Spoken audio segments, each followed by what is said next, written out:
Before we dive into building, let's take a look at the finished version of what we'll be making. Two potatoes show up on screen, side by side, ready for battle. You click on the one that looks more heroic or more ridiculous to decide who wins the match. Immediately, two new potatoes load in, complete with names, images, and stats. Behind the scenes, we're updating their match and win counts in real time using Supabase. It's simple and silly, but it's powered by real tools and techniques you can use in your own projects.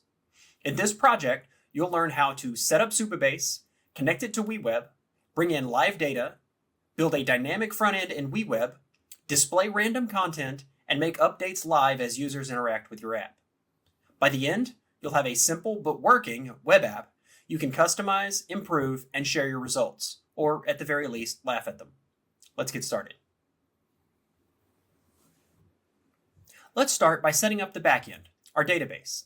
We'll be using Supabase, which gives us a full database, free to start and easy to connect to WeWeb. First, go to supabase.com and sign in. If you don't already have an account, you can create one for free. Once you're in, click New Project and give it a name, something like Potato Ranker. Choose your organization, set a secure database password, and make note of it somewhere for your records. After the project finishes setting up, go to the table editor in the left sidebar. We're going to create a new table and give it a name, Potatoes. We'll leave the default columns of ID and created at, and add these columns. Name, we set this to text. Matches, set this to int8 for a regular integer number. Wins, another int8. And image name, a text field we'll use to match image files in WeWeb. Once your columns are set up, it's a good idea to go ahead and add defaults for when new items are added to the database. Let's set the name field's default value to be an empty string by clicking the button in the field and choosing empty string.